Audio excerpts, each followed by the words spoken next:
తేవాలి, పెట్టుబడులు పెట్టాలి, ఉద్యోగాలు పెంచాలి, ఉపాధి అవకాశాలు కల్పించాలని ఒక బృహత్ ప్రణాళిక తీసుకొస్తున్నాం. ఒక ఫ్యూచర్ సిటీనే నిర్మించుకుంటున్నాం అధ్యక్ష. దానికోసం ఫ్యూచర్ సిటీ డెవలప్మెంట్ అథారిటీని క్రియేట్ చేసినాం అధ్యక్ష.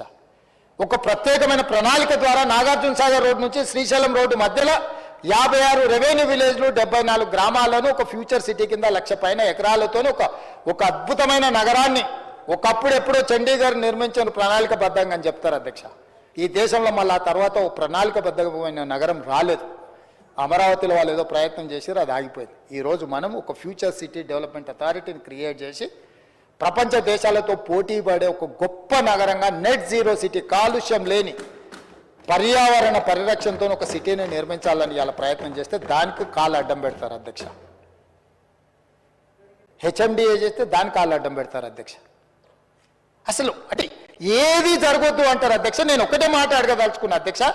పరిశ్రమలు రావద్దు, అభివృద్ధి జరగొద్దు, నగరాలు నిర్మించొద్దు, మూసీని ప్రక్షాళన చేయొద్దు, మెట్రో విస్తరించొద్దు, రీజనల్ రింగ్ రోడ్డు ఇవ్వద్దు, రీజనల్ రింగ్ రైలు వద్దు, డ్రై పోర్ట్ వద్దు, ఆంధ్రప్రదేశ్లో ఉండే పోర్ట్కి dedicated national highway, greenfield national highway వద్దు, రైల్వే లైన్ వద్దు, ఏది వద్దు అని అంటే తెలంగాణ రాష్ట్రం దివాలా తీయదా అధ్యక్ష?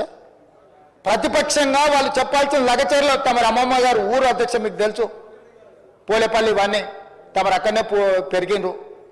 ఒక 1300 ఎకరాలలో మనం ఒక పారిశ్రామిక వాడని తీసుకొచ్చి మన వెనుకబడిన ప్రాంతంలో వేలాది మంది నిరుద్యోగ యువకులకు, ఆడబిడ్డలకు ఉద్యోగ అవకాశాలని ముఖ్యమంత్రి అయిన నేను, తమరు స్పీకర్ అయినరు, మన ప్రాంతంలో ఒక ప్రాజెక్టు తీసుకుంటే కలెక్టర్లను, అధికారులను బండరాలతో కొట్టిస్తారా అధ్యక్ష? ఇది మంచి పద్ధత? కొట్టినోళ్ళ మీద కేసు పెడితే దాని తప్పు అట్లా ఇది అంటారు. అంటే పోలీసులు ఏం చేస్తారు అధ్యక్ష? కలెక్టర్లను కొట్టొచ్చా? రాళ్లతో సంపమని వీళ్ళ ఆదేశాలు ఇవ్వచ్చా? వాళ్ళ మాజీ ఎమ్మెల్యే గారు సంపూర్ణ వస్తాయని చెప్పింది నిజం కాదా? వాళ్ళ మీద కేసు కడితే దాన్ని తప్పు అంటారు అధ్యక్ష. అంటే రేపు ఒకవేళ మీ మీద దాడులు జరిగితే కూడా కేసులు కట్టొద్దా? ఒకవేళ మీరు ఎక్కడైనా పర్యటనకు పోయినరు, సేమ్ అట్లనే అక్కడ కొంతమంది ప్రజలు మాకు పరిశ్రమలు కావాలి, పరిశ్రమలు పెట్టాలి అడ్డుకుంటున్నందుకు మిమ్మల్ని కూడా బండరాళ్ళతో కొడతామని మీ కార్ల మీద బండరాళ్ళు ఎత్తేసి మిమ్మల్ని చావు బతుకుల మధ్యలో పరిగెత్తిచ్చాను అనుకో ప్రజలు, అప్పుడు కూడా నేను కేసు పెట్టొద్దా? మరి చెప్పండి ఆ మాట. చెప్తే ఆటవిక రాజ్యానికి వదిలేద్దాం, ఎవరైనా దాడులు చేసుకోవచ్చు, ఎట్లయినా పోదాం. మీకు రక్షణ కావాలి, రక్షణ వలయం ఉండాలి, మిమ్మల్ని ప్రభుత్వాలు కాపాడాలి. కానీ ప్రభుత్వంలో 24 గంటలు పనిచేసే అధికారులను మేము కాపాడొద్దా? రెవెన్యూ సిబ్బందిని కానీ ఇతర శాఖ సిబ్బందిని మేము కాపాడొద్దా? దాడులు చేసిన దుర్మార్గుల మీద కేసులు కట్టొద్దా? ఎట్లా అధ్యక్ష చెప్పండి? దాడి అనేది దాడే. నీకు నిరసన తెలపడానికి ఇందిరా పార్క్ ఓపెన్ చేసినాం కదా ధర్నా చేయడానికి, మీరు మూసేస్తే ఇందిరా పార్క్ వచ్చి ధర్నా చేయండి, కూర్చోండి, నిరసన తెలపండి. ప్రతిదానికి ఒక పద్ధతి ఉంది అధ్యక్ష. భౌతిక దాడులను మనం ప్రోత్సహిద్దామా? ఇదేనా వీళ్ళు నేర్పిన సంస్కృతి? ఇదేనా వీళ్ళు తెలంగాణ రాష్ట్రంలో పెంపొందించదలుచుకున్నది? చేయొద్దా తెలంగాణ అభివృద్ధి? పరిశ్రమలు రావద్దా? పెట్టుబడులు పెట్టొద్దా? నిరుద్యోగ యువకులకు ఉద్యోగ ఉపాధి అవకాశాలు ఇవ్వద్దా? ఈ విద్యార్థులకు చదువు చెప్పొద్దా? యంగ్ ఇండియా స్కిల్స్ యూనివర్సిటీ వద్దా? యంగ్ ఇండియా స్పోర్ట్స్ యూనివర్సిటీ వద్దా? Young India integrated residential schools వద్దా? ఏం చేయాలో మీరు చెప్పండి అధ్యక్ష. వాళ్ళని చెప్పమని వచ్చి చంద్రశేఖరరావు గారిని రమ్మని పెద్దల్ని నేను మాటిస్తున్న అధ్యక్ష తమ ద్వారా చంద్రశేఖరరావు గారికి, నా సభ్యులందరికీ నేను చెప్తున్న, వారిని వచ్చి వారి గౌరవానికి భంగం కలిగించము, హుందాగా వ్యవహరిస్తాము, వారి అనుభవాన్ని రంగరించి సలహాలు సూచనలు ఇవ్వమనుండి 100% ఈ ప్రభుత్వం వారు సహేతుకమైన సలహా సూచనలు ఇస్తే పాటించడానికి సిద్ధంగా ఉన్నాము. అనుభవం కలిగినోడు కాబట్టి చెప్పమని ఉండ్రి. నేను ఏది చెప్పను, నువ్వు ఏది చేస్తే దాన్ని చేయని అను కాళ్ళలో కట్టబెడతా, నేను కింద పడేస్తానంటే ఎట్లా అధ్యక్ష? ఏం చేయాలి? నాకున్న పరిష్కారం ఏందో మీరు చెప్పుండ్రు అధ్యక్ష. నాకు కూడా మీరన్న దశాదిశ నిర్దేశం చేయరు. ఇట్లా చేసేటోళ్ళను ఏం చేయాలో ఒకసారి మీరు చూసి. ఈరోజు మనకు అమెరికా, సౌత్ కొరియా నుంచి పర్యటన నుంచి తెచ్చిన పెట్టుబడులే కాదు అధ్యక్ష, ఐటీ దిగ్గజాలైన గూగుల్ కానీ మైక్రోసాఫ్ట్ ఈరోజు వ్యాపారాలను విస్తరించిన అధ్యక్ష. హైదరాబాద్లో ఏఐ ఆధారిత యాక్సిలేటర్ సెంటర్ నెలకొల్పేందుకు గూగుల్ ఒప్పందం చేసుకుంది అధ్యక్ష. మైక్రోసాఫ్ట్ కంపెనీ 15,000 కోట్ల పెట్టుబడులతో రీసెర్చ్ అండ్ డెవలప్మెంట్ హబ్ నెలకొల్పింది అధ్యక్ష. హెచ్సిఎల్, ఇన్ఫోసిస్, విప్రో కంపెనీలు తమ క్యాంపస్లను విస్తరించాయి. కాగ్నిజెంట్ సంస్థ 15,000 అదనపు ఉద్యోగాలను ఈరోజు చేసింది. FedEx, ZF life tech, Marriott లాంటి పెద్ద కంపెనీలు గ్లోబల్ కేపబిలిటీ సెంటర్లను ఇక్కడ ఏర్పాటు చేస్తున్నాయి. ఇటీవలనే బయోటెక్లో ప్రపంచంలో పేరెనికైన ఆమ్జెన్ ఈరోజు అమెరికా బయట మొట్టమొదటిసారి పెట్టుబడులు పెట్టింది హైదరాబాద్లో 6,000 మంది ఉద్యోగస్తులతో ప్రారంభించారు అధ్యక్ష. నేనే స్వయంగా వెళ్ళిన. లెన్స్కార్తో నిన్నమనని మా మిత్రుడు శ్రీధర్ బాబు గారు 1,500 కోట్ల రూపాయలతోని కళ్ళద్దాల కంపెనీ ఈరోజు పెట్టుబడులు పెట్టింది అధ్యక్ష. ఇన్ని అద్భుతాలను సాధిస్తుంటే ప్రపంచంలోనే ఫస్ట్ మ్యానుఫ్యాక్చరింగ్ యూనిట్ హైదరాబాద్లో తెస్తే అభినందించాల్సింది పోయి మమ్మల్ని తిట్టేది ఏంటి అధ్యక్ష? నువ్వు అభినందించక పర్వాలేదు, మేం కట్టిన శిల్పారామం దగ్గర నువ్వు కావాలంటే సెల్ఫీ దిగు, సెల్ఫీ డబ్బా కొట్టుకో, మేమేం వద్దంటలేము. ఆ శిల్పారామం కూడా మేము కట్టింది, నువ్వు కట్టినావు. హైటెక్ సిటీ నేదురుమల్లి జనార్దన్ రెడ్డి గారు పునాది రాసి చంద్రబాబు నాయుడు గారు కట్టారు. అక్కడ కూడా ఫోటో దిగి పెట్టుకో, ఎవడొద్దు అంటుండే. నీకు కావాల్సింది గంతే కదా. రేపు కూడా ఇప్పుడు మా శ్రీధర్ బాబు గారు ప్రారంభించిన సంస్థలలో నువ్వు సెల్ఫీ దిగు, సెల్ఫీ డబ్బా కొట్టుకో, మేమేం వద్దని లేదే. కానీ అడ్డుకోవడం ఎక్కడి సాంప్రదాయము, ఎక్కడి విధానం ఇది? ఎక్కడ నేర్చుకున్నారు ఈ విధానము? ఈ విధానం తెలంగాణకు మంచిదా అని నేను అడుగుతున్నా అధ్యక్ష. నాకు అర్థం కావట్లేదు అధ్యక్ష. ఈ 15 నెలల్లో వాళ్ళ విచిత్రమైన పోకడలు, వికృతమైన చేష్టలు. ఇట్లా ఆయన పెద్ద మనిషి అని చెప్పాలి కదా. ఈ పిల్లల కట్టు తెలియదు, తాడిపొంగడం లేని వాళ్ళు అనుకుందాం కాసేపటికి. పెద్ద మనిషి అని చెప్పాలి కదా, ఇది పద్ధతి కాదు, ఇది తప్పు అని. మన ఇళ్ళలో మన పెద్దలు మనకు చెప్పారా అధ్యక్ష? ఈ వయసులో కూడా నాకు అప్పుడప్పుడు జానారెడ్డి గారి దగ్గరకు వాళ్ళ దగ్గరకు పోతుంటాను. ఎందుకు? మనకంటే అనుభవం ఉన్నో లేదని చెప్తే నేర్చుకుందామనే కదా. మీ ఇంట్లోనే అనుభవం కలిగిన వాళ్ళు ఉన్నప్పుడు నువ్వు కూర్చోబెట్టి చెప్పొచ్చు కదా చంద్రశేఖరరావు గారు. మేమేం వద్దంటలేమే, చేయమనే అడుగుతున్నాం కదా. అదేవిధంగా అప్పుల గురించి మాట్లాడుతున్నారు అధ్యక్ష. అప్పుల గురించి ఒక మాట చెప్పాలి అధ్యక్ష. తెలంగాణ వచ్చినాక అప్పులు చేసిరని మా బట్టి విక్రమార్క గారు వైట్ పేపర్ రిలీజ్ చేశారు. వైట్ పేపర్ రిలీజ్ చేసిన దాంట్లో 7,71,000 కోట్ల రూపాయల అప్పుల గురించి మాట్లాడారు. అయితే మీరు డిసెంబర్ తర్వాత మీరు చేసిన అప్పులు అందులో కలిపిర్రు అన్నాడు. నేను మా రామకృష్ణారావు గారిని అడిగిన, ఏంటండి విషయం అని. వారు కంప్లీట్గా లెక్క తీసి నాకు ఒక లెక్క తీసి ఇచ్చారు అధ్యక్ష. ఇది official on record. If they wanted to challenge I'm there, నేనున్నా. ఛాలెంజ్ అవుట్ స్టాండింగ్ డెబిట్స్ 1/12/2023 నాటికి అప్పులు 6,69,257 కోట్లు. అదేవిధంగా పెండింగ్ బిల్స్ అంటే ఎంప్లాయీస్వి, క్యాపిటల్ వర్క్స్ అంటే ఇన్ఫ్రాస్ట్రక్చర్ చేసిన వర్కులవి, స్కీమ్స్వి 40,154 కోట్లు.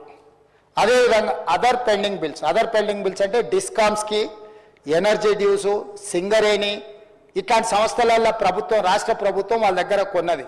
డిస్కామ్స్ ప్రైవేట్ సంస్థలు లాంటివి, అంటే గవర్నమెంట్కి వాళ్ళు సపరేట్ ఎంటిటీ, కార్పొరేషన్స్. సింగరేణి ఒక కార్పొరేషన్, అది ప్రైవేట్ ఎంటిటీని. అట్లే విధంగా SC ST sub plan backlog payments 1,09,740 కోట్లు. ఇవి మొత్తం కలిపితే చంద్రశేఖరరావు గారు డిసెంబర్ 7, 2023 నాడు అధికారాన్ని బదలాయించిన రోజు 8,19,151 కోటి. ఇది నికరమైన లెక్క.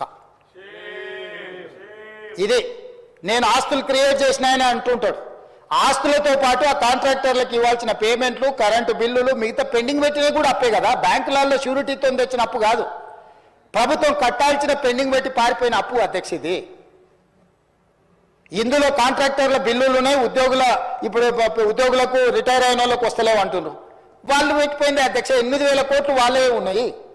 రిటైర్డ్ ఉద్యోగస్తులకు ఉన్న పెన్షన్సో లేకపోతే ఇతర 8,000 కోట్లు వాళ్ళు ఇచ్చిపోయిన మోతనే కదా అధ్యక్ష. సో 8,19,151 కోటి ఈరోజు చంద్రశేఖరరావు గారు నాకు ఇచ్చిపోయినారు అధ్యక్ష. ఇంతకుముందు ఆయన 1,00,000 ఎన్నో కోట్లు అన్నాడు. ఎంత అప్పు తెచ్చినా కూడా నేను చెప్తాను. 1,60,000 అన్నాడా? 1,50,000 1,52,000 కోట్లు అన్నాడు కదా అధ్యక్ష. అది తప్పు. ఎంత తెచ్చినామంటే మేము తెచ్చిన అప్పు 1 డిసెంబర్ 2023 నుంచి 28/2/2025. మీడియా మిత్రులు కూడా సావధానంగా వినాలి. 1/12/2023 నుంచి 28/2/2025 మన ఫిబ్రవరి 28 తారీఖు వరకు లెక్క ఇది నేను చెప్పేది. 1,58,041 కోటి అప్పు తెచ్చినాం అధ్యక్ష. నేను, మా ఉప ముఖ్యమంత్రి, మా మంత్రివర్గ సభ్యులను కలిసి మేము తెచ్చిన అప్పు. ఇందులో ప్రిన్సిపల్ అమౌంట్ పెయిడ్ అంటే చంద్రశేఖరరావు గారు చేసి పెట్టిన అప్పుకి మేము చెల్లించింది 88,591 కోటి. మళ్ళీ చెప్తున్నా అధ్యక్ష, చంద్రశేఖరరావు గారు తెచ్చిన అప్పులకు అసలు 88,591 కోటి మేము చెల్లించినాం. అదేవిధంగా మిత్తి 1/12/2023 నుంచి 28/2/2025 64,768 కోట్ల రూపాయలు మిత్తి చెల్లించినాం అధ్యక్ష. అసలేమో 88,591 కోట్లు, మిత్తి 64,768 కోట్లు, మొత్తం కలిపి సరాసరి 1,53,359 కోట్లు చంద్రశేఖరరావు గారు చేసిన అప్పుకు అసలు మిత్తి కలిపి 15 నెలల్లో మేము చెల్లించినాం అధ్యక్ష. నిక్కరంగా మేము చేసిన అప్పు 4,682. వారు పెట్టిపోయిన లయబిలిటీని, వారు మాకు అందించిన ఒక జాడ్యాన్ని అప్పులు చెల్లించడం కోసం, అసలు చెల్లించడం కోసం, మిత్తి చెల్లించడం కోసం మళ్ళీ అప్పులు చేసి ఆ అప్పులను చెల్లించాల్సిన పరిస్థితి. ఈరోజు మేము చెల్లించింది పక్కన పెట్టి 1,52,000 కోట్లు అప్పు చేసిండ్రు, లేకపోతే 1,20,000 కోట్లు అప్పు చేసిండ్రు. మా మీద బురద చల్లే ప్రయత్నం చేస్తున్నారు. నీకు కన్ఫ్యూజన్ అక్కర్లేదు హరీష్ రావు గారు, లెక్క పక్కాగా చెప్తున్నా. 1,58,042 కోటి మేము అప్పు చేసినాము. నువ్వు నీ మామగారు చేసిన అప్పుకు అసలు 88,591 కోటి, మిత్తి 64,765 కోట్లు, మొత్తం కలిపి 1,53,359 కోట్ల రూపాయలు మేము చెల్లించినాము. ఇక ఈ రెండు కలిపితే ఒకవేళ నీ వాదననే కరెక్ట్ అయితే, హరీష్ రావు గారి వాదననే మేము చేసిన అప్పు కరెక్ట్ అయితే, ఈరోజు తెలంగాణ అప్పు ఎంత ఉండాలి అధ్యక్ష?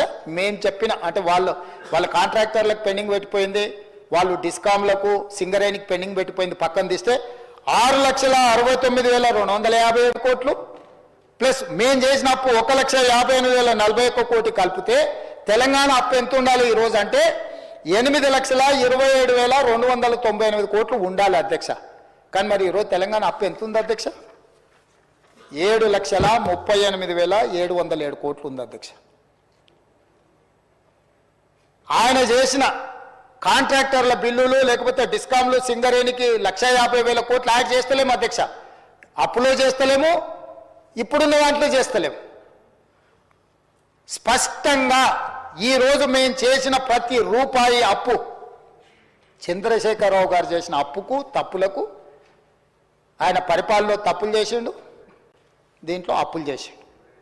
ఈ అప్పులను తప్పులను సరిదిద్దడానికి 15 నెలలు కాలగర్భంలో కలిసిపోయింది.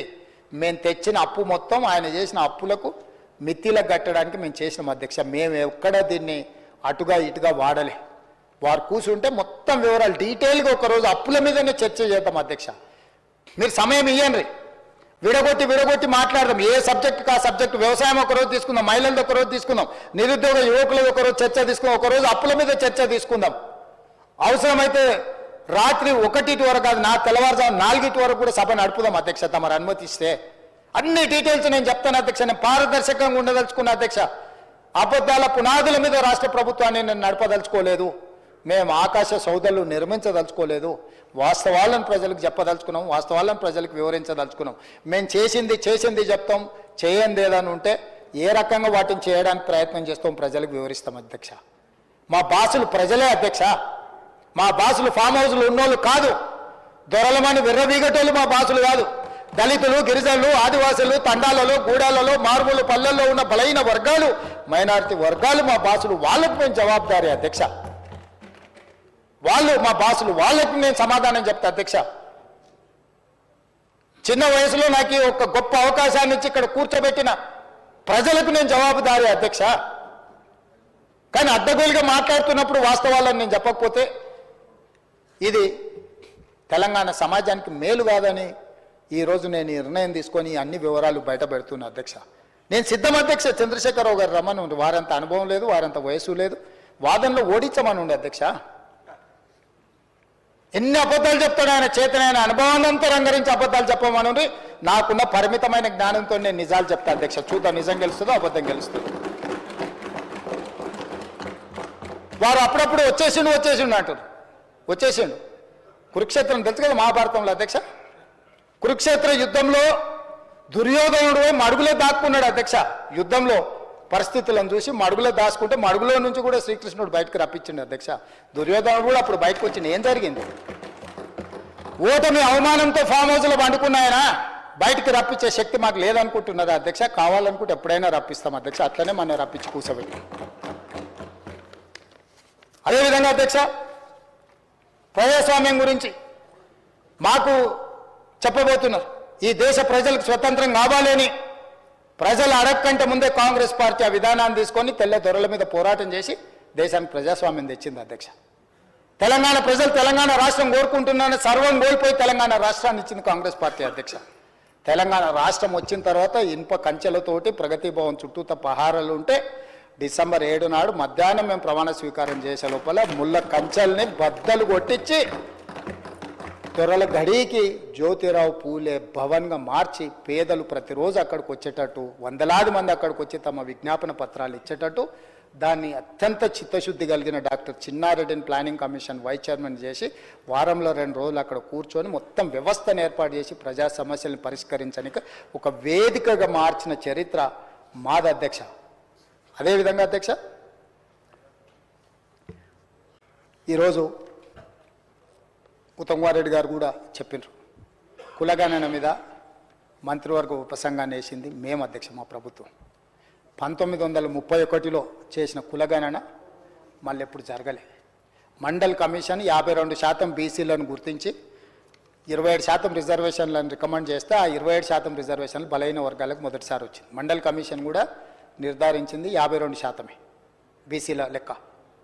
చంద్రశేఖరరావు గారు చేసిన సమగ్ర కుటుంబ సర్వేలో 21% బీసీలు అన్నాడు, 51% బీసీలు అన్నాడు, 18% ఎస్సీలు అన్నాడు, 10% ఎస్టీలు అన్నాడు, 12% మైనారిటీలు అన్నాడు. ఇవన్నీ లెక్క కట్టి ఓసీలు 21-22% చెప్పి మొత్తం ఒక లెక్కేసి 100% అని పెట్టింది. మైనారిటీలకు సపరేట్ లెక్క చూపించలేదు అధ్యక్ష.